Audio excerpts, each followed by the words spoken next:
When the instructors questioned why humans don't brag about combat, the answer was restricted. The quiet ones. The shuttle bay of the Galactic Union Joint Military Academy was loud with the sounds of 100 new cadets arriving at once. Senior Instructor Kael'Veth stood on the upper observation platform and watched them pour out of their transport ships like water from broken containers. Scattered, confused, and full of nervous energy. Kael'Veth had been teaching at the Academy on Vareth Prime for 23 cycles. He had trained Turani warriors like himself, with their 4 strong arms and sharp minds built for war. He had trained Veldrathi, the tall reptilian hunters who moved like shadows and fought like storms. He had shaped Athen, the bird-like strategists who could see a battlefield the way most species saw a painting.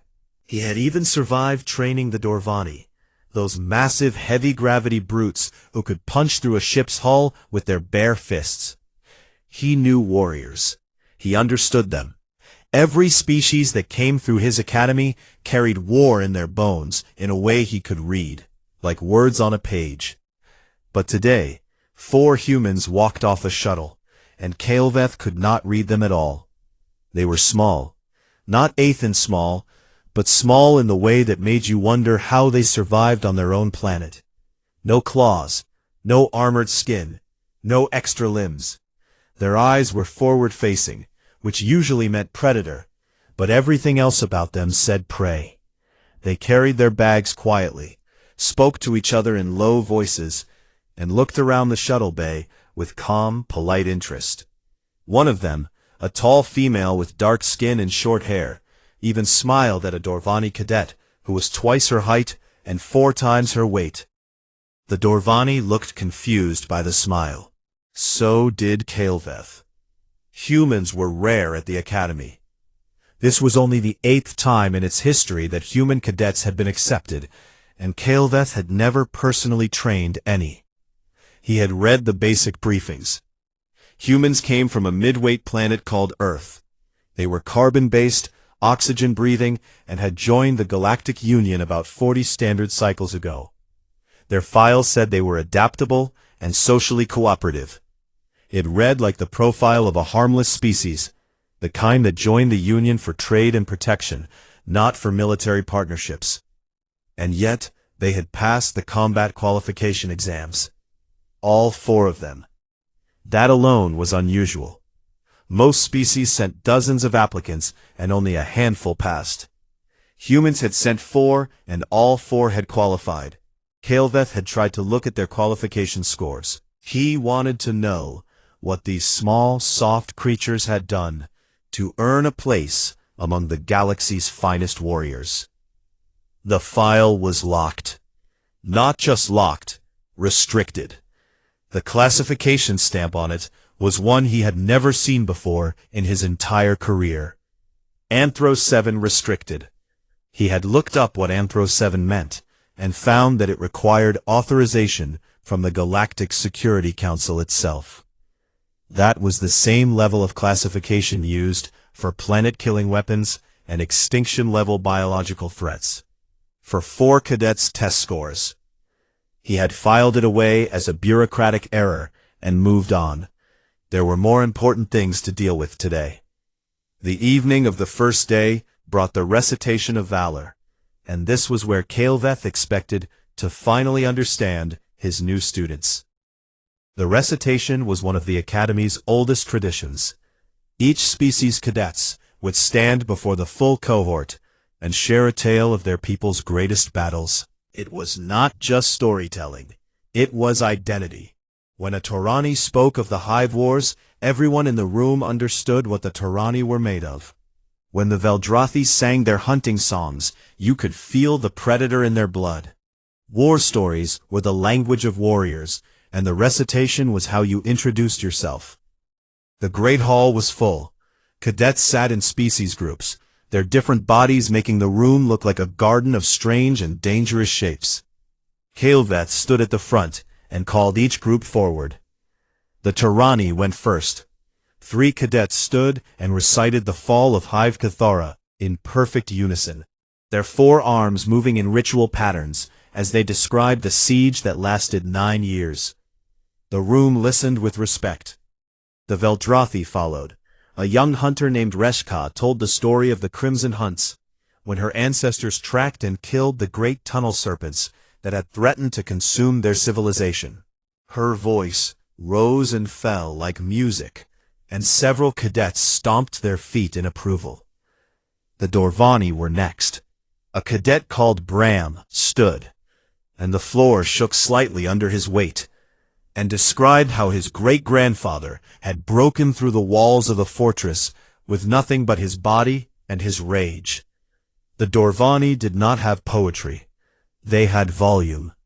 It was effective. The Athens spoke of sky battles and formations that turned entire fleets like flocks of birds. Their precision was beautiful. Then Kael'veth called the humans. The 4 of them looked at each other. Something passed between them.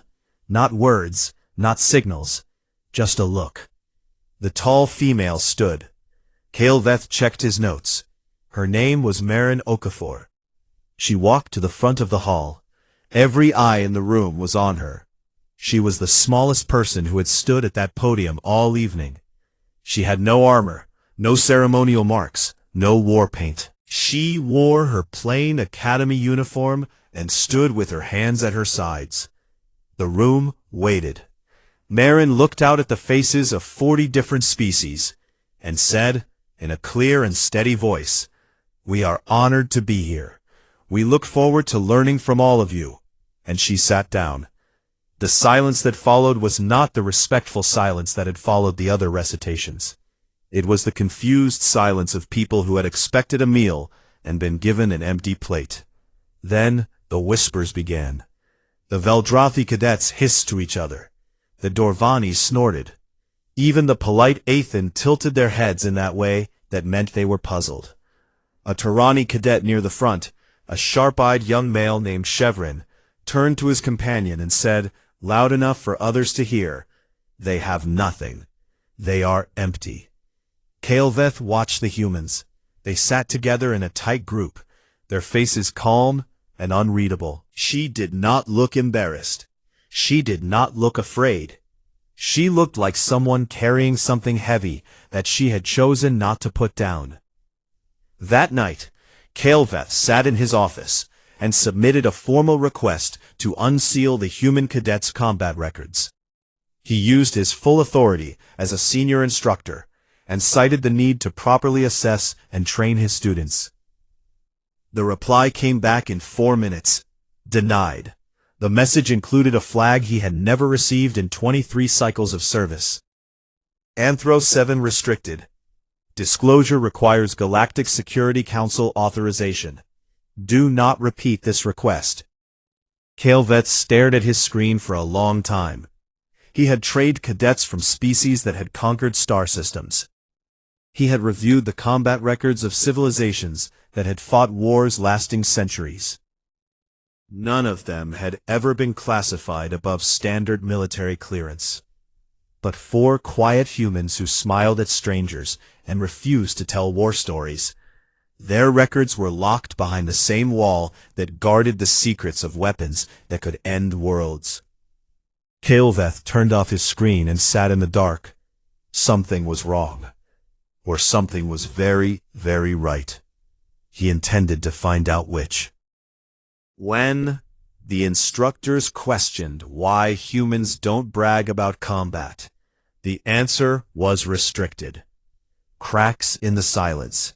The first week at the academy passed the way first weeks always did, with confusion, exhaustion, and the slow grinding of different species learning to work alongside each other. Cadets who had never shared air with another civilization suddenly had to share meals, sleeping quarters, and training fields. Arguments broke out, alliances formed, pecking orders began to settle like dust after a storm, and the humans stayed quiet. Kael'veth watched them carefully now, not just as an instructor watching students, but as a hunter watching something he did not yet understand. He assigned them to mixed species squads for the tactical simulation exercises and waited to see what would happen. The first simulation was a standard siege scenario. One squad defended a compound. Another squad attacked. It was designed to test basic leadership, communication, and the ability to think under pressure. Every cohort ran it, and every cohort made the same mistakes. Defenders would dig in too deep. Attackers would commit too early. It was predictable. Marin Okafor was assigned to an attacking squad with 2 Veldrathi, a Dorvani, and an Athen. The defending squad was led by Chevron, the Turani cadet who had called the humans empty on the first night. The exercise began. Chevron set up a classic Turani layered defense: outer traps, middle kill zone, inner strongpoint. It was textbook. It was solid. It had worked against hundreds of cohorts before. Marin watched for 4 minutes. She did nothing. Her squad grew restless. The Dorvani on her team, a large male named Gore, growled at her. "We attack now, or we lose the time advantage." Marin shook her head. "Wait." She watched for 1 more minute. Then she pulled her squad together. She split them into 3 groups. She sent the Veldrathi wide to the left, using their natural speed and stealth. She sent Gore straight up the middle, not to break through, but to make noise, to be seen. And she took the Athen with her around the right side, through a maintenance corridor that was not on the tactical map, but that she had noticed during their walk to the exercise area. Chevron's defense collapsed in 6 minutes. Not because it was bad, but because Marin had read it completely. The pattern, the rhythm, the psychology behind it, and had built a counter for it in real time. When the exercise ended, Kael'Veth pulled Marin aside. "How did you see the weakness in his formation so quickly?" She looked at him with those strange, forward-facing eyes and shrugged one shoulder. It looked like something from a history book. He did not know what to do with that answer.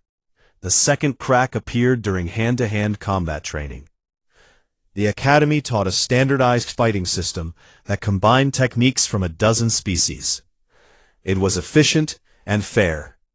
Cadets were paired by approximate size and weight, except there were very few species that matched humans exactly. So the humans often ended up with partners much larger than them. Cadet Jonah Wren was the smallest of the 4 humans. He was young, lean, and had a quiet way of moving that reminded Kael'Veth of water flowing over stones. No wasted motion, no sound. When Wren was paired against a Dorvani cadet named Toll in a grappling exercise, the room went quiet with the anticipation of watching something small get crushed by something very large. Toll charged. He was fast for his size, and his arms were thick enough to bend metal. Wren moved, not backward, not to the side. He moved into Toll's charge, dropped low, redirected the big cadet's momentum with his hip and shoulder, and took him to the ground. Before Toll understood what had happened, Wren had locked his arm behind his back and pinned him flat. The whole thing took less than 6 seconds. The room was silent. Toll got up slowly. He was not hurt, but his face, as much as a Dorvani face could show expression, was full of shock. What was that? What technique? Wren stood there, breathing normally as if he had done nothing more difficult than picking up a dropped bag. He glanced at Marin, who gave him a very small shake of her head. "A little bit of everything, I guess," Wren said. Toll demanded a rematch. Wren looked at Kael'Veth, who nodded permission. They reset. This time, Toll was cautious. He circled. He kept his weight low. He had learned from the first try. Then he did something completely different. A sweeping motion with his leg, a shift of weight, a grab at the elbow. It was not the same technique. It was not even the same style. Toll went down again, pinned from a completely different angle. 7 seconds this time. The other human cadets looked tense. Cadet Li Wei, a compact woman with sharp eyes, leaned over to Cadet Priya Chandrasekaran and whispered something. Priya closed her eyes briefly, like someone hearing bad news, They looked like people who had watched someone say too much. After training, Kael'Veth found the humans eating together in a corner of the meal hall. They were always together, not in the way of a clique or a faction, but in the way of people who shared something they could not share with anyone else. Other cadets avoided them now, not out of dislike, out of uncertainty. The whispers had changed tone since the first night. No one called the humans empty anymore. Instead, there was a new kind of whisper. What are they hiding? Chevron approached the humans that evening. He walked up to their table, his forearms crossed in the Tyranny posture of formal challenge, and stood over Marin. I have fought in 2 border conflicts, he said. His voice was stiff with pride and something that might have been frustration. I have killed enemies of my hive. I have earned my stars, and yet a human with no scars, no stories, and no visible strength dismantled my defense like it was a child's game. He leaned forward. If your people have warrior heritage, why do you hide it? Is it shame? The other cadets nearby went quiet. Everyone was watching. Marin looked up at Chevron. She did not stand. She did not raise her voice. But something moved across her face. Not anger, not shame, not fear. Kael'Veth, watching from 3 tables away, could not name it. It was a complicated expression, the kind that only appeared on a face that had practiced holding things back. It is not shame, Marin said.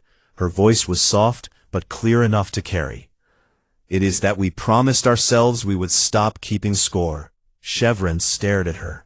He did not understand. Neither did anyone else. But there was something in the way she said it that stopped Chevron from pushing further. He turned and walked away, without another word. That night, Kael'Veth sent a message to an old contact in Galactic Intelligence, a Veldrathi named Saren, who owed him several favors. He asked one simple question: what are humans not telling us? Saren did not respond for an entire day. That alone was unusual.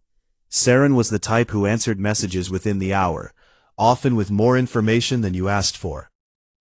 When the reply finally came, it was 5 words long. Stop asking. I mean it.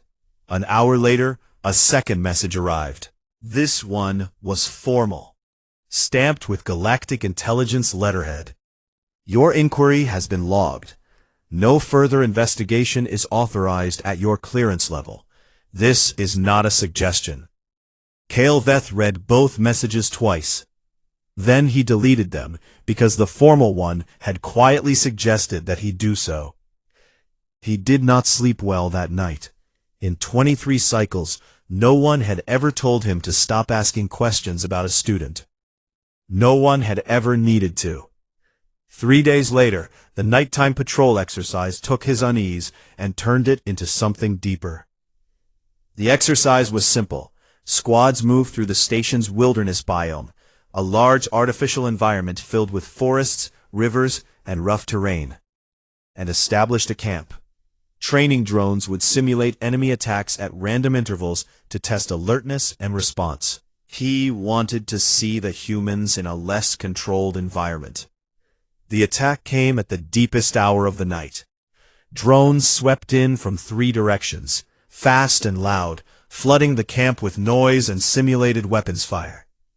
Cadets scrambled. The Veldrathi hissed and scattered for cover. The Dorvani roared and swung at shapes in the dark. The Aethan took flight and tried to get a view from above. The humans did something else entirely. They moved together. Not after a signal, not after a command. They moved the way a single animal moves, 4 parts of one body. Marin called positions in a low, sharp voice. Ren dropped to one knee and began picking off drones with his training weapon, each shot precise. Li Wei and Priya moved to the flanks, covering angles, communicating with hand signals that Kael'Veth had never seen in any manual. It was over in 90 seconds. Every drone in their sector was down. The nearest alien squad had not even finished organizing. When the lights came up, Kael'Veth looked at the humans. He expected pride. He expected the bright-eyed energy of warriors who had just proved themselves. Instead, Marin was holding Jonah Ren's shoulder. The young man was shaking, not some fear. His face was not afraid. His eyes were distant, focused on something far away that no one else in the room could see. His hands were steady, but the rest of him trembled like a wire pulled too tight. Marin said something to him, too quiet for Kael'veth to hear. Ren nodded slowly. He breathed in and out 3 times, and the shaking stopped. Li Wei stood nearby, watching the dark tree line, with an expression that did not belong on the face of a cadet in a training exercise. It belonged on the face of someone who had learned, long ago, that the dark could bite. Kael'veth stood among his alien cadets and watched the 4 humans pull themselves back together, piece by piece, like people rebuilding a wall they had built many times before. And for the first time in his long career, he felt something he could not explain. He was afraid of his own students. When the instructors questioned why humans don't brag about combat, the answer was restricted. What the archives whisper. Kael'veth could not access the classified files. He had accepted that. The wall around the human military records was higher and thicker than anything he had ever encountered, and every attempt to climb it had been met with the kind of silence that felt like a warning. But walls only stop you if you walk toward them. Kael'veth decided to walk around. He could not see the classified data, but he could see the unclassified data. Every species that joined the Galactic Union was required to submit a cultural survey, a broad collection of history, art, science, philosophy, and social structure. It was the galaxy's way of saying hello. The surveys were public. Anyone could read them. Late one evening, alone in his office, Kael'veth opened the Human Cultural Survey and began to read. It was impressive. Humans presented themselves as a species of explorers, artists, and thinkers. They talked about their music, which was surprisingly complex. They talked about their literature, their architecture, their scientific achievements. They talked about cooperation, about how they had learned to work together across the many cultures of their single planet to reach the stars. It was beautiful, it was inspiring, and it had holes. Kael'veth had read dozens of cultural surveys over the years, and he knew what a complete one looked like. The human survey jumped over entire centuries with single sentences. It mentioned conflicts without describing them. It referenced periods of change without explaining what changed or why. It was like reading a book where someone had carefully removed every 3rd chapter and hoped you would not notice. Kael'veth noticed. He could not access restricted military files. But humans had something unusual. They had brought a massive amount of their own information with them when they joined the Union. They called it the Internet, and a large portion of it had been archived in the Union's open databases during first contact. It was not classified. It was not restricted. It was just sitting there, waiting for someone to read it. So, Kael'veth read it. He started with what the cultural survey had skipped over. He searched for human conflict history, and got a result that was so large, his console asked him if he wanted to narrow his search. He did not narrow it. He started at the beginning. The first thing he learned was that humans had not fought 1 war, or 10 wars, or even 100 wars. They had fought thousands, not against other species. They were the only intelligent species on their planet. Constantly, repeatedly, and with a creativity that made Kael'veth's blood chill. He read about something called the Peloponnesian War, fought over 2,000 human years before they reached space. It lasted 27 years. Both sides were the same species, from the same small corner of their world. Speaking similar languages, they destroyed each other anyway. He read about the Roman Empire, which had conquered most of one of their continents through military force, and held it for centuries. The humans had built roads and cities and laws, and then they had used those same roads to march armies across the land, and crush anyone who disagreed. He read faster. The Mongol conquests. A single leader united a group of nomadic people and conquered the largest land area in their planet's history. The estimated deaths were in the tens of millions. And this was in a time when humans fought with swords and arrows and horses. Tens of millions. With hand weapons. Kael'Veth stopped reading. He stood up and walked to the window of his office. He looked out at the lights of Vareth Prime and tried to understand what he had just read. Then he went back and continued. He found something called World War I. The name alone was alarming. It meant there was more than one. He read about trench warfare, where millions of soldiers sat in holes in the ground and died by the thousands every day for 4 years. He read about poison gas, about machine guns that could kill hundreds of soldiers in minutes, about artillery that turned landscapes into moonscapes. The death toll was 17 million. Then he read about World War II. It started 21 years after the first one ended. 21 years.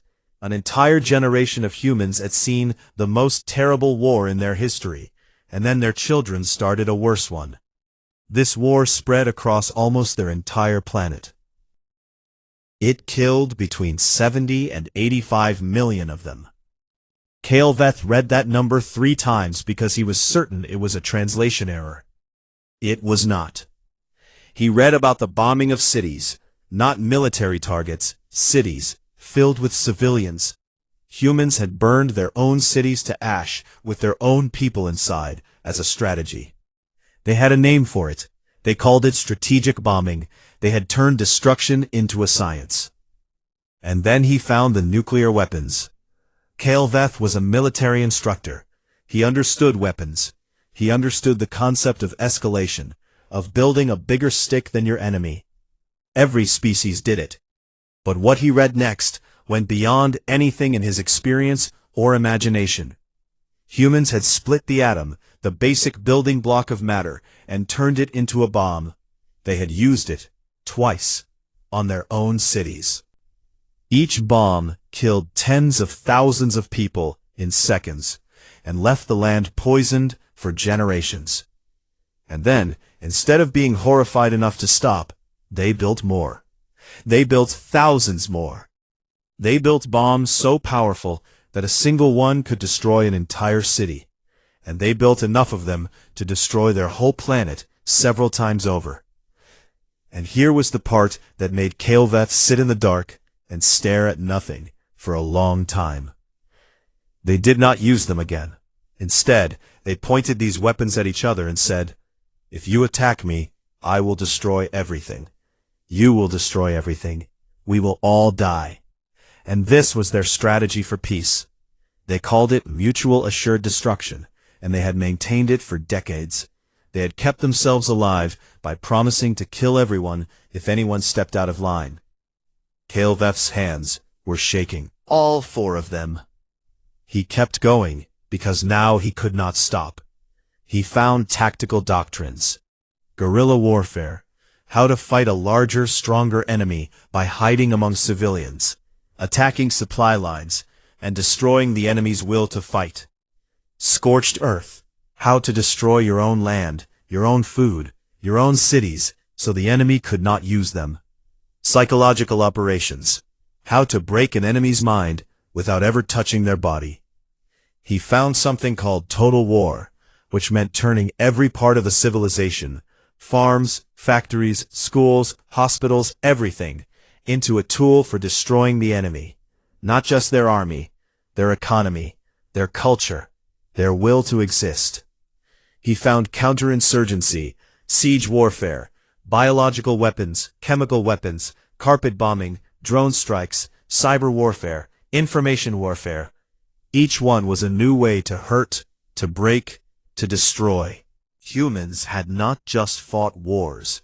They had invented new ways to fight wars, constantly, for their entire history, as if they could not help themselves.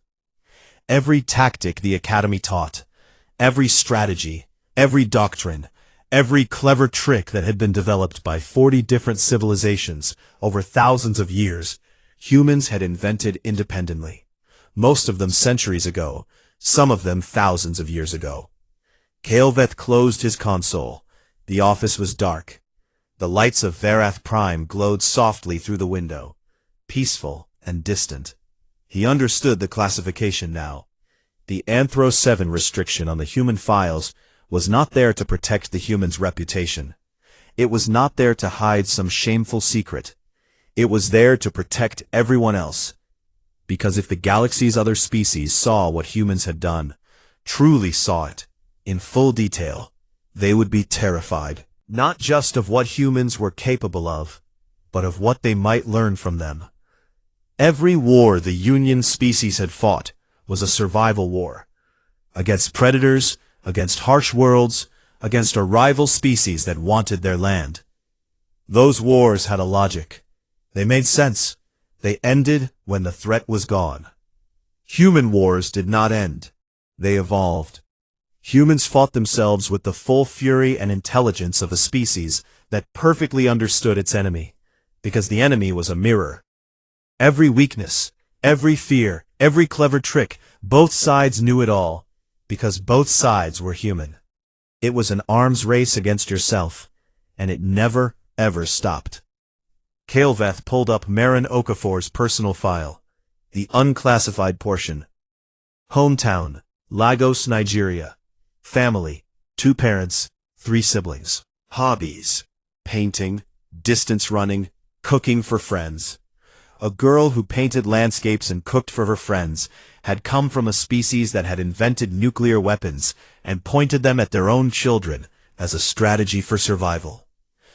He thought about her face in the Great Hall when Chevron had asked if it was shame. He heard her voice again, quiet and heavy. We promised ourselves we would stop keeping score. Kael'Veth sat in the dark and finally understood. They stopped keeping score because the numbers were monstrous, and the monsters were them.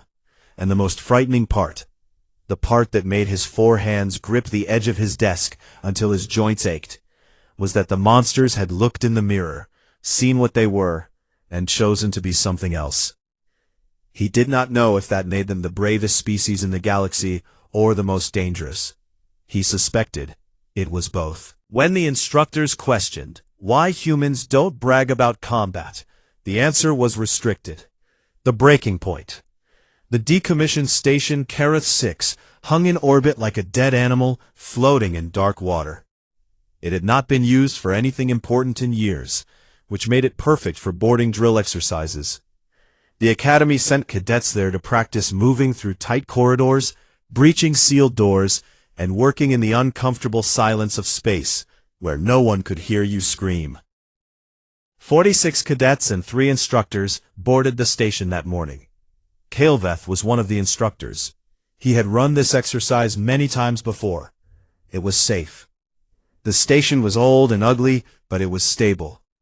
At least, it was supposed to be. The first sign of trouble came 2 hours into the exercise. A deep vibration ran through the station's floor, the kind of vibration that you felt in your teeth before you heard it. Kael'Veth stopped mid-sentence. He knew what that felt like. Every spacer did. Reactor fault. The lights flickered, died, and came back in the red emergency glow that made everything look like it was bleeding. A second vibration hit, harder this time, and somewhere deep inside the station, metal screamed. This was not a drill. The station's ancient reactor had begun a cascading failure.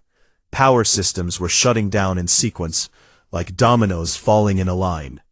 Life support was dropping, bulkheads were buckling under pressure changes, and the reactor itself was building toward something that no one aboard wanted to think about. Kael'Veth grabbed his communication unit and called for rescue. The nearest ships were 90 minutes away. 90 minutes in a station that might not last 30. Around him, cadets began to panic. The Veldrothi, creatures of instinct, pressed against the walls and hissed, looking for exits that did not exist. The Dorvani, brave and strong but poorly built for complex emergencies, stood in the middle of corridors like boulders blocking a river. The Aethan tried to maintain order, but their calm voices were drowned out by the groaning of the station's structure and the rising sound of fear. A bulkhead 4 sections away blew inward. The sound was like a giant clapping its hands. 3 cadets were thrown off their feet. Kael'Veth himself was slammed into a wall. He felt 2 of his 4 arms break, the left pair, the supporting pair. Pain flooded his body like fire. He sagged against the wall and tried to focus. The highest-ranking training officer, an Athen named Commander Yellen, lay on the floor nearby. She was unconscious. Blood, bright blue Athen blood, pooled beneath her head. The command structure was gone. Kael'Veth was injured, and the station was dying around them. Then he heard Marin Okafor's voice. She did not shout. She did not scream. She spoke with a volume and a tone that cut through the chaos the way a blade cuts through cloth, clean and impossible to ignore. Everyone listen to me. We are leaving this station, all of us, right now. Here is what we are going to do.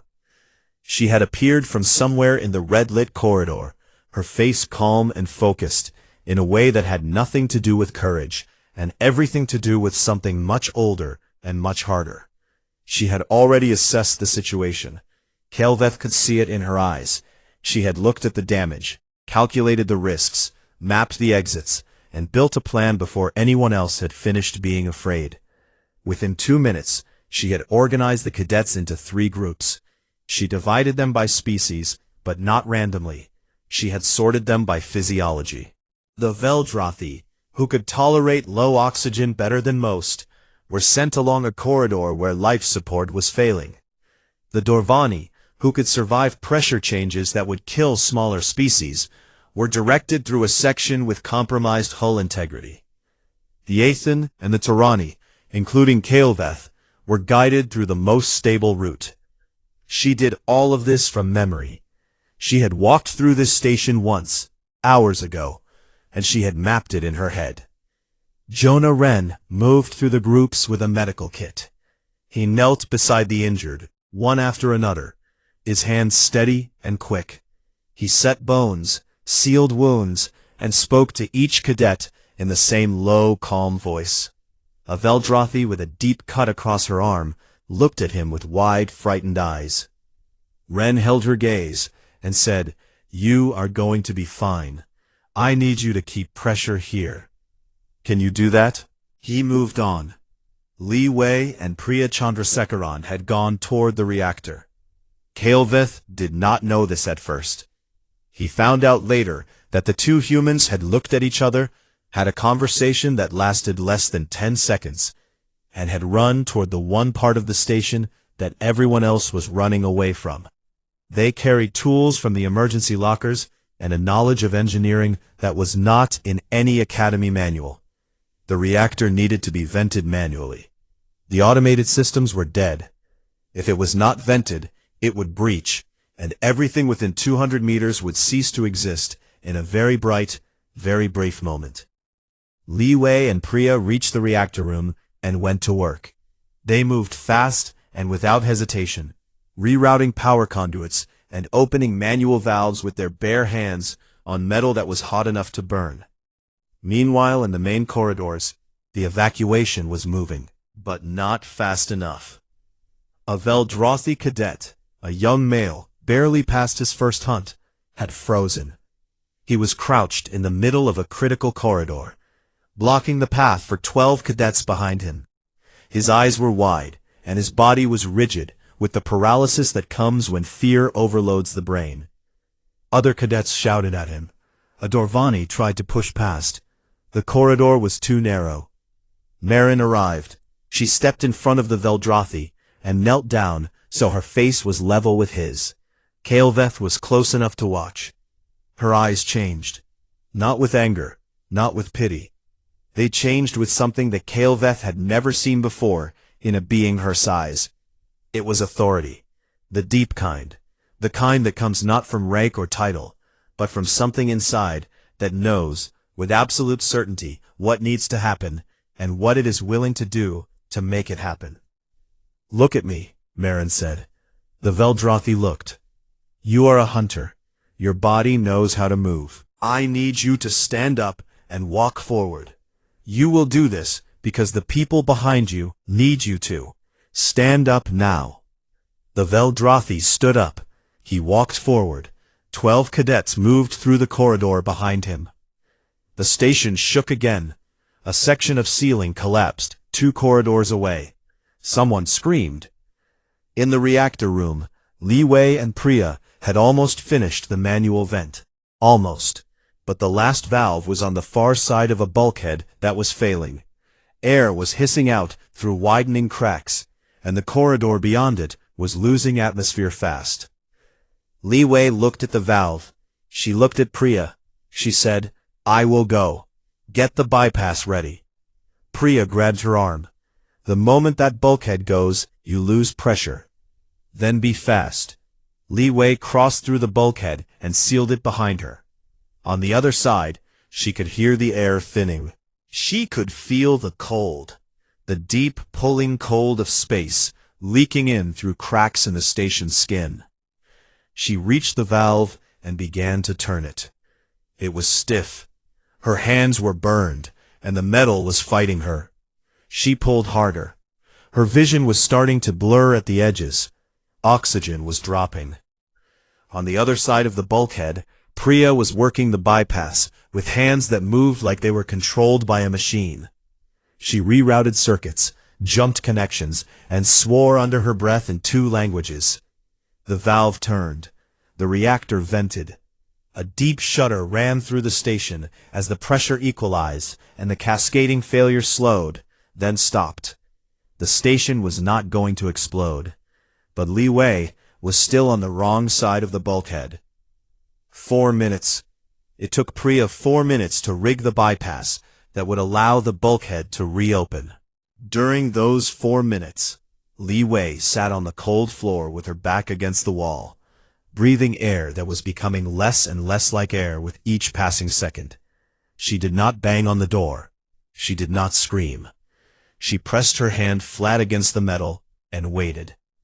When the bulkhead opened, Li Wei fell forward. Her lips were blue. Her skin was gray. Frost had formed on her eyelashes, but she was conscious. Priya caught her, and Li Wei looked up at her and said, in a voice that was barely a whisper, "Sorry, did not mean to worry you." Rescue arrived 18 minutes later. All 46 cadets were accounted for. All 3 instructors were alive. Everyone who had been injured was already treated and stabilized, most of them by Jonah Wren, who had moved through the corridors like a ghost, fighting the hurt and fixing them one by one. In the docking bay, as the cadets filed onto the rescue ships, the silence was different from any silence Kael'Veth had known. The alien cadets looked at the humans the way you look at a sunrise after you were certain the night would never end. There was awe in their eyes. There was gratitude. And beneath it, there was a new understanding, quiet and complicated, and a little bit frightening, that the softest-looking species in the galaxy had just saved all of their lives with a calm, fierce competence that came from somewhere very deep and very old. Chevron found Marin in the medbay. She was sitting beside Li Wei's bed, holding her friend's hand. She looked exhausted, not the physical kind, but the kind that goes all the way down to the soul. Chevron stood in front of her. He did not speak. He raised his upper right arm, the highest arm, the one Tarani used for only the deepest respect, and placed his hand gently on her shoulder. Marin looked up at him. Her eyes were red, and for the first time since she had arrived at the academy, she cried. Not because she was sad, not because she was relieved, because she had done the thing her species had learned to do better than anyone in the galaxy. She had walked into chaos and brought people out alive. And the weight of knowing why her people were so good at it was heavier than anyone in the room could understand. Kael'Veth watched from the doorway. He thought about what he had read in the archives. He thought about 10,000 years of humans pulling themselves out of their own catastrophes. He thought about the fact that Marin Okafor was 22 years old and had just commanded a disaster response with the calm efficiency of a species that had been practicing for longer than most civilizations had existed. He leaned against the doorframe and closed his eyes. His broken arms ached. His chest was tight. He finally understood why the humans did not brag about combat. It was not because they had nothing to say. It was because what they had to say would break your heart. When the instructors questioned why humans don't brag about combat, the answer was restricted. The answer was restricted. The inquiry board met in a large gray room at the top of the Academy's central tower. 12 senior officers from 8 species sat behind a curved table. Their faces were serious. Their uniforms were perfect. The air smelled like formality and old decisions. Kaleveth sat in the witness chair with his 2 broken arms held against his body in medical braces. He answered questions about the reactor failure, the evacuation, and the actions of the cadets. He gave his answers clearly and without emotion, as he had been trained to do. When the board asked about the human cadets, he said what he was expected to say. He commended their quick thinking. He praised their medical skills. He noted that Cadet Li Wei's actions at the reactor had prevented the deaths of everyone aboard the station. The board nodded and wrote things down. Several officers from other species delegations submitted formal requests to access human tactical training methods. They wanted to know how 4 cadets, with no visible special abilities, had outperformed every other species in a crisis. The requests were denied. Again, Anthro 7 restricted. The Galactic Security Council sent the same cold, polite refusal it always sent. No explanation, no exceptions. After the formal hearing, Kaleveth requested something he had never requested in his career. He asked for a private session with only the senior instructors present. No recording, no transcript, no junior officers. It was unusual, but Kaleveth had been teaching at the Academy for 23 cycles, and his word carried weight. The request was granted. 7 senior instructors sat in a small room. Kaleveth stood at the front, his unbroken arms operating a console. He had spent 2 nights preparing this presentation, and he had spent most of that time wondering if he should give it at all. He began. "I could not access the classified human files," he said. "So I accessed the unclassified ones. Everything I am about to show you is publicly available in the Union's cultural archives. None of it is restricted. All of it should be." He showed them the numbers. He showed them the wars. Not all of them. That would have taken days. He showed them the biggest ones. He showed them the death counts. He showed them the weapons. He showed them the maps of destruction, the photographs of ruined cities, the clinical descriptions of what a nuclear weapon does to a human body. He showed them mutual assured destruction. He explained it twice, because the first time, half the room thought he was joking. He showed them the tactical doctrines: total war, scorched earth, guerrilla warfare, psychological operations. He showed them that every single strategy taught at the Academy, across all 40 civilizations, had been independently invented by humans. Most of them before they had even left their own atmosphere. The room was silent when he finished. It was the silence of people who had just looked over the edge of something very deep and very dark. An Aethan admiral named Tessara spoke first. Her voice was thin and careful, like someone walking on ice. "How long have they been like this?" Kaleveth looked at her. "As long as they have existed. Their recorded history begins with war, and it never stops. Every generation, every century, every continent of their planet." Another silence.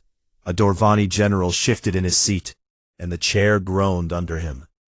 "But they stopped," Kaleveth said. "That is the part that matters. They looked at what they were. They looked at the weapons they had built. Weapons that could end their species, their planet, everything. And they chose to stop. Not because someone defeated them. Not because they ran out of enemies, but because they decided as a species that they did not want to be that thing anymore. He paused. That is why the files are classified. Not to hide what humans are, to hide what they were.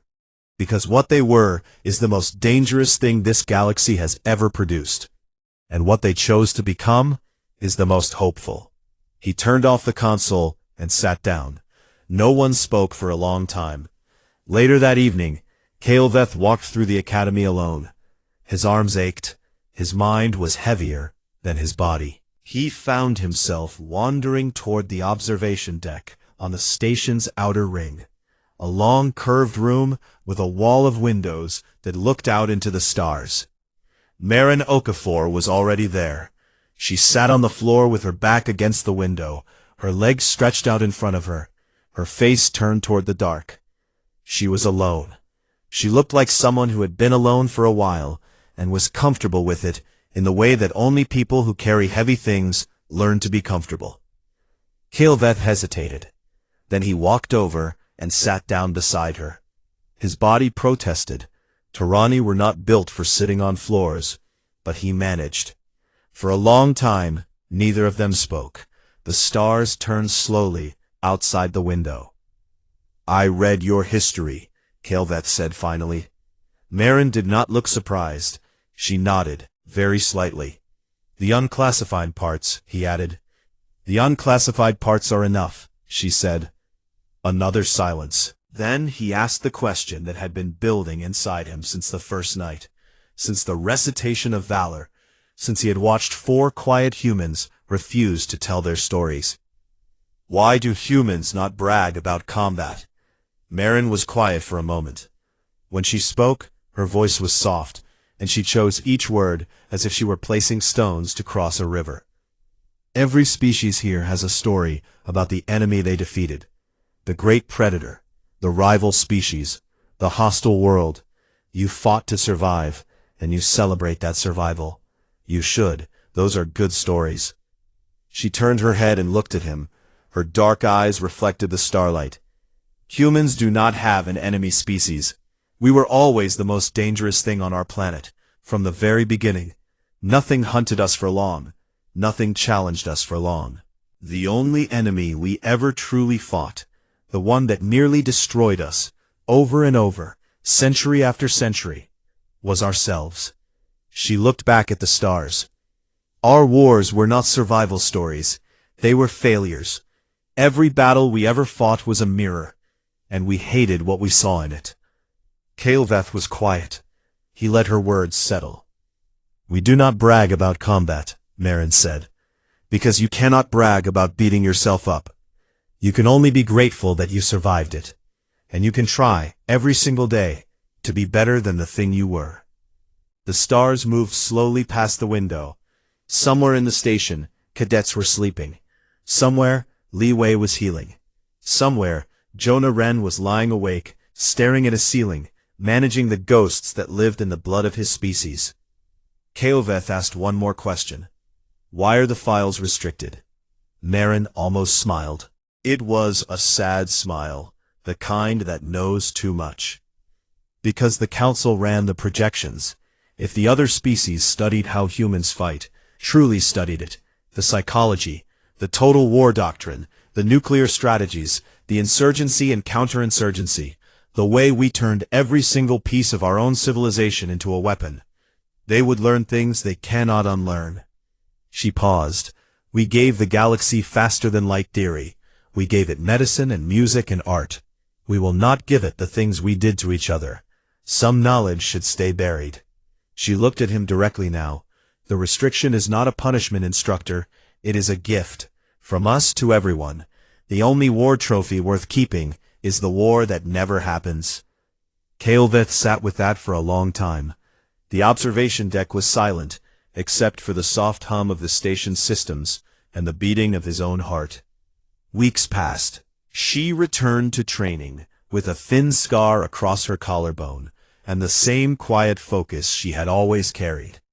Ren still shook sometimes after exercises, but less often, and the other cadets had stopped noticing, because they had learned that the shaking was not weakness.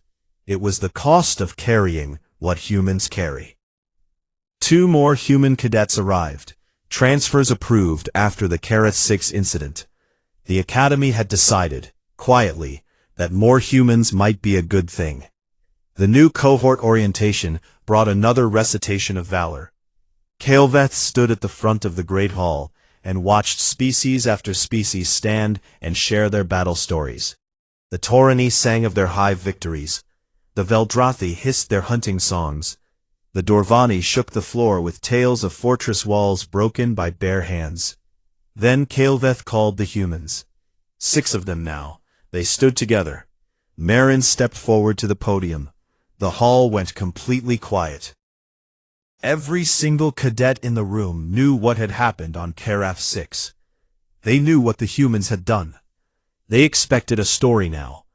They expected the humans to finally, at last, claim what they had earned. Marin looked out at the room. She looked at the Taurani, and the Veldrathi, and the Dorvani, and the Aethan. She looked at the faces of 40 species who had come to this place to learn how to fight, and she spoke. Humanity's greatest battle is ongoing, she said. We fight it every day, not against an enemy, but against what we used to be. We do not have a victory to recite. Not yet. She paused. The room was perfectly still. But we would be honored to help you protect yours. She sat down. The silence that followed was not the confused silence that had greeted her first recitation. It was not pity. It was not uncertainty. It was the silence of a room full of warriors from across the galaxy, understanding, for the first time, that the quietest species among them had earned that quietness in the hardest way imaginable. They were quiet, not because they had nothing to say, but because they had too much, and they loved the galaxy enough to keep it to themselves. Chevren was the first to move. He stood and placed his upper right hand over his chest, the Taurani gesture for a debt that can never be repaid. One by one, other cadets stood. The Veldrathi bowed their heads. The Dorvani pressed their fists to the floor. The Aethan spread their wings in the posture of highest honor. Marin sat among her fellow humans and looked at her hands. She did not cry this time. She just breathed. The way humans had been doing for 10,000 years, breathing through the weight of what they were, and choosing, one breath at a time, to be something better. That night, Kael'Veth returned to his office. He opened his personal teaching notes, the private file where he kept his honest assessments of every species he had trained over 23 cycles. He scrolled to the entry labeled Humans. His original note read, physically unremarkable, culturally reserved, combat potential unclear, requires further assessment. He deleted it. He sat still for a moment, his 2 good hands resting on the console. Then he wrote a single line. Do not ask them about their wars. Instead, thank whatever gods you have that they chose peace. And pray they never change their minds. He saved the file and turned off the screen. Outside his window, the stars burned on in silence. The same silence the humans carried. The silence of a species that had walked through fire, built fire, become fire, and then, by some miracle that no other civilization in the galaxy could fully understand, had chosen to put the fire out. The answer was restricted, and it was the kindest restriction the galaxy had ever known.